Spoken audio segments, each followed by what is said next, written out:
Hi guys, welcome to மணி அடிச்சா சோரி. இது என்னோட நியூ யூடியூப் சேனல். ஸோ இது என்ன சேனல் அப்படின்னு பார்த்தீங்கன்னா இட்ஸ் அ ஃபுட். ஸோ சமையல் சாப்பாடு எல்லாருக்கும் ரொம்ப பிடிக்கும். பட் ஒவ்வொரு விஷயமும் ஒவ்வொரு டிஷ்ஷும் ஒவ்வொரு ஃபேவர் இருக்கும். ஸோ இப்போ பொங்கல்னு எடுத்திங்கன்னா கோயில் பொங்கல் பிடிக்கும், கோயில் சைடு புளியோதரை பிடிக்கும். பிரியாணின்னு எடுத்திங்கன்னா திண்டுக்கல் பிரியாணி, சென்னை பிரியாணி. ஸோ என்னோட வீடியோவில் நீங்கள் பார்க்க போகிறது உங்களுக்கு பிடிச்ச மாதிரி, ஒவ்வொருத்தருக்கும் பிடிச்ச மாதிரி ஒரு ஸ்பெஷல் டிஷ் இருக்கும். லைக் இப்போ இன்னைக்கு நம்ம பார்க்க போகிறது சக்கரை பொங்கல், கோயில் ஸ்டைல் சக்கரை பொங்கல். அது எப்படி செய்யுது இப்போ பார்க்கலாம் வாங்க. ஸோ இந்த கோயில் ஸ்டைல் சக்கரை பொங்கலுக்கு என்னென்ன வேணும், என்ன பொருட்கள் வேணும் பார்க்கலாம் வாங்க. ஸோ இங்கே பார்த்தீங்கன்னா ஃபர்ஸ்ட் நமக்கு 200 கிராம் அரிசி, 200 கிராம் பச்சரிசி, புது பச்சரிசி. ஸோ நம்ம ஏன் புது பச்சரிசி யூஸ் பண்ணுறோம்னா அது சீக்கிரமாக குலையும், ஃப்ளேவரும் நல்லா இருக்கும் புது பச்சை. அண்ட் நாட்டு சக்கரை, இதுக்கு நான் யூஸ் பண்ணுறது நாட்டு சக்கரை தான். ஸோ 200 கிராம் பச்சரிசிக்கு 400 கிராம் நாட்டு சக்கரை, முந்திரி, ஏலக்காய், ஜாதிக்காய், பச்சை கற்பூரம் மற்றும் நெய். இவ்வளவு தான் இதுக்கான பொருட்கள். நான் ஏன் இங்கே பச்சை கற்பூரம், ஏலக்காய், ஜாதிக்காய் யூஸ் பண்ணணும்னா இதுதான் நீங்கள் சாப்பிட்ற அந்த கோயில் சக்கரை பொங்கலுக்கான ஃப்ளேவரே கொடுக்கறது. ஸோ இது எப்படி செய்யலாம் இப்போ பாருங்க. ஃபர்ஸ்ட் நம்ம பச்சரிசி, இந்த பச்சரிசியை ஒரு அரை மணி நேரம் நல்லா கழுவிட்டு, ஒரு 3 வாட்டி கழுவிட்டு பச்சரிசி அரை மணி நேரம் ஊற வைக்கணும். இது ஏன் ஊற வைக்கிறோம் அப்படின்னா அப்பதான் வந்து நீங்கள் கோயிலில் பார்க்கும்போது அந்த சின்ன சின்ன குருணையா தெரியல, அந்த மாதிரி கரெக்டாக உங்களுக்கு வரும். ஸோ இதுக்கப்புறம் எப்படி சமைக்கணும், இது அரை மணி நேரம் ஊற வச்சிடலாம். ஊற வச்சுட்டு எப்படி சமைக்கிறதுன்னு பார்க்கலாம் வாங்க. ஸோ இப்போ அரிசி அரை மணி நேரம் ஊற வச்சாச்சு. இப்போ வாங்க நம்ம ஸ்டார்ட் பண்ணலாம். ஸோ அடுப்பை ஸ்டார்ட் பண்ணிடுவோம். ஸோ இப்போ இந்த சாப்பாடை நம்ம வெடிச்சு எடுக்க போகிறோம். ஸோ யூஸ்வலாக நீங்கள் பார்த்தீங்கன்னா சக்கரை பொங்கல் பார்த்தீங்கன்னா அப்படியே சாப்பாடை வெடிப்பாங்க, அதுலேயே வந்து வெள்ளத்தை போட்டுருவாங்க.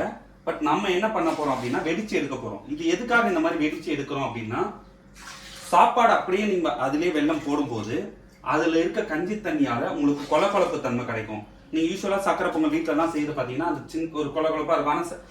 கோயிலில் போய் பார்க்கும்போது உதிரியாக இருக்கும். இதுதான் அந்த டிஃப்ரென்ஸ். ஸோ சாப்பாடை வந்து ஃபஸ்ட்டு சுத்தம் கொதிக்கிட்டோம், அதுக்கப்புறம் அரிசியை உள்ள போட்டுடலாம். ஸோ இப்போ தண்ணி நல்லா கொதிச்சிடுச்சு, அரிசியை போட்டுடலாம். இந்த அரிசி வேகிற பக்குவம் பார்த்தீங்கன்னா சாப்பாடுக்கு இல்லாமல் அதோட குலையிற தன்மைக்கு போயிடணும். கையை வச்சு இப்படி அமுக்குனா டக்குன்னு அப்படியே குலையணும், அந்த மாதிரி பக்குவத்துக்கு. ஸோ அப்போ தான் வந்து இந்த சக்கரை பொங்கலுக்கு ரொம்ப நல்லா இருக்கும், கோயில் ஸ்டைல் சக்கரை பொங்கலுக்கு. ஸோ இதுக்கு நடுவில் ஆல்ரெடி நம்ம ஏலக்காய், ஜாதிக்காய், பச்சை கற்பூரம் அதை வந்து பொடி பண்ணி எடுத்து வச்சாச்சு. இது எப்போ போடுவோம்? ஸோ நிறைய பேர் பண்ணுற ஒரே தப்பு என்னன்னா வெல்லம் கரையும் போதே, இந்த வெள்ளத்தை கரைக்கும் போதே வந்து இந்த ஏலக்காவை போட்டுருவாங்க. அதனால என்ன ஆகும் அப்படின்னா சக்கரை பொங்கல்ல அந்த ஏலக்காவோட வாசனையே இருக்காது. இது ஏன் இதை வந்து கடைசியாக தான் போடணும். ஏன் கடைசியாக போடுறோம் அப்படின்னா அப்போதான் அந்த ஃப்ளேவர் வரும். ஏன்னா ஏலக்காய் வந்து வேகணும் அப்படின்ற அவசியம் இல்லை, அது ஃப்ளேவருக்காக போடனால அதை கடைசியாக போடணும். ஸோ இப்போ அரிசி வேகட்டும், வெந்த உடனே பார்க்கலாம். பார்த்தீங்கன்னா இப்போ சாப்பாடு அப்படி லைட்டாக நசுக்கணும். இதுதான் சாப்பாடு வேகத்துக்கான பக்குவம். இப்போ இதை வடித்து எடுத்துகிட்டு வந்துடலாம். ஸோ இப்போ சாப்பாடு வெடிச்சாச்சு. நம்ம அடுத்து வெல்லம் கரைக்க போகிறோம். ஸோ ஃபர்ஸ்ட் இந்த இது போட்ட உடனே ஒரு 1/4 கிளாஸ் தண்ணி, ரொம்பலாம் ஊற்றணும்னா ஒரு 1/4 to 1/2 கிளாஸ் தண்ணி அது போதும் நமக்கு. ஏன் நம்ம தண்ணி இங்கே கம்மியாக ஊற்றுறோம்னா மறுபடியும் தண்ணி அதிகமாகிடுச்சுன்னா நம்ம தான் வந்து அதை வந்து கரையிற வரைக்கும் வெயிட் பண்ணிட்டு இருக்கணும். ஸோ 1/4லேருந்து 1/2 கிளாஸ் தண்ணி அதிகபட்சம், 1/4 கிளாஸே போதும். 1/2 கிளாஸ்ன்றது கொஞ்சம் நல்ல கன்சிஸ்டன்சி இருக்கிறதுக்காக. ஸோ இது கரைஞ்சி இது என்ன பக்குவம் இருக்கணும்னா நல்லா ஒரு பாகு மாதிரி வரக்கூடாது, பாகுக்கு முன்னாடி ஸ்டேஜ் நல்லா அப்படியே திக்கான ஒரு பக்குவத்தில் அது வந்த உடனே நான் உங்களுக்கு காட்டுறேன். ஸோ இப்போ பார்த்தீங்கன்னா இதுதான் கன்சிஸ்டன்சி. ஸோ பார்த்தீங்கன்னா இந்த கன்சிஸ்டன்சியில் நம்ம வெடிச்ச சாப்பாடை போட்டுடலாம். ஸோ வெடிச்சு வச்ச சாதத்தை நம்ம ஆட் பண்ணலாம். ஸோ வெடிச்சு வச்ச சாதத்தை நம்ம இதில் பொறுமையாக ஆட் பண்ணிட்டோம். இதை ஆட் பண்ணி ஒரு 2 செகண்டுக்கு ஆஃப் பண்ணி வச்சுட்டே கலருங்க.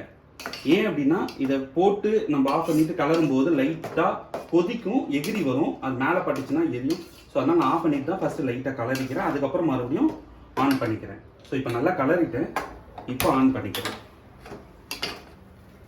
ஸோ இப்போ அந்த கன்சிஸ்டன்சியை பாருங்கள். ஸோ இது வந்து அப்படியே திக்காக ஆகணும். அது திக்கானவனையும் மறுபடியும் பார்க்கலாம். இப்போ பார்த்தீங்கன்னா ஒரு 10 நிமிஷம் ஆச்சு, சக்கரை பொங்கல் அதோட கன்சிஸ்டன்சி வந்துடுச்சு. ஸோ இந்த கன்சிஸ்டன்சி வரும்போது நம்ம ஒரு 2 ஸ்பூன் நெய் போட்டுக்கலாம்.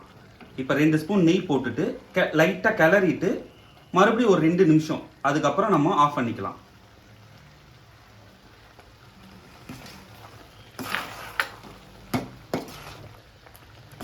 இப்போ இந்த கன்சிஸ்டன்சி வந்துடுச்சு.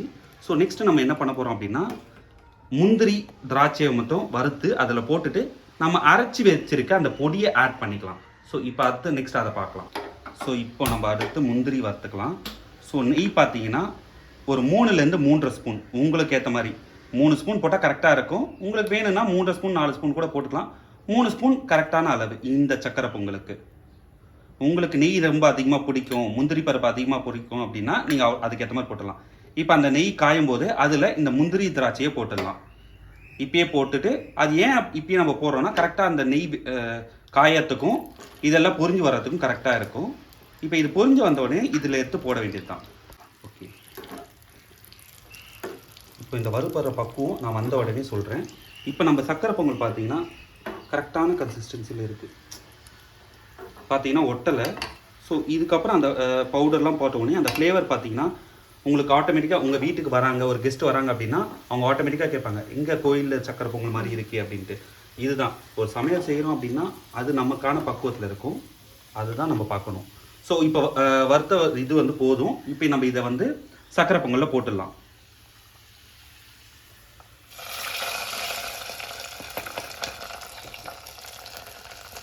பவுடர் பார்த்தீங்கன்னா ஒரு 1/2 ஸ்பூன் அதே அந்த நெய்யிலே போட்டுடலாம். இன்னும் ஒரு சிட்டிகை எக்ஸ்ட்ரா போட்டுக்கலாம் லைட்டாக, போதும், டன். இப்போ அதை கிளறிட்டு ஒரு 2 நிமிஷம் விட்டு சர்வ் பண்ணிடலாம்.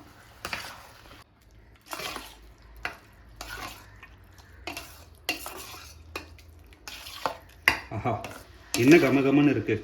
ஸோ கோயில் ஸ்டைல் சக்கரை பொங்கல்னா அந்த வாசனை இப்பயே வருது கலரும் போதே. ஸோ இதை ஒரு 2 நிமிஷம் கழித்து நீங்கள் வந்து ஒரு பிளேட்டில் சர்வ் பண்ணிங்கன்னா அப்படியே ஒட்டாமல் வரும். உங்களுக்கு இப்போ பார்த்தீங்கன்னா உங்களுக்கு தெரியும், ஒவ்வொரு அரிசியும் குறுனையாக இருக்கும். உங்களுக்கு அந்த கோயிலில் பார்க்குற மாதிரியே இருக்கும். இதுதான் அந்த கோயில் ஸ்டைல் சக்கரை பொங்கலோட ஸ்டைலு, இதுதான் அந்த ரெசிபியே. ஸோ இப்போது ஆறட்டும், ஒரு 2 நிமிஷம் கழித்து நம்ம டேஸ்ட் பண்ணிக்கலாம். ஸோ இப்போ பார்த்தீங்கன்னா பொங்கல் ரெடி, நம்ம சர்வ் பண்ணிக்கலாம். இதுதான் அந்த கோயில் ஸ்டைல் சக்கரை பொங்கலுக்கான பக்குவமே. ஒட்டக்கூடாது கரண்டியில். இது இன்னும் ஒரு 2 நிமிஷம் ஆச்சுன்னா நீங்கள் கோயிலில் சாப்பிட்ற மாதிரி அந்த பக்குவத்தில் இருக்கும். ஸோ கோயில் ஸ்டைல் சக்கரை பொங்கல் ரெடி. ஸோ என்னோட ஸ்டைலில் கோவில் ஸ்டைல் சக்கரை பொங்கல். ஸோ இந்த வீடியோ உங்களுக்கு பிடிச்சிருந்தா லைக் பண்ணுங்கள், கமெண்ட் பண்ணுங்கள், உங்கள் ஃப்ரெண்ட்ஸுக்கு ஷேர் பண்ணுங்கள். எல்லாரும் சேர்ந்து சாப்பிட்டு பாருங்கள், எப்படி இருக்குன்னு உங்கள் கமெண்ட்ஸை சொல்லுங்கள். தேங்க்யூ. இன்னொரு வீடியோவில் பார்க்கலாம்.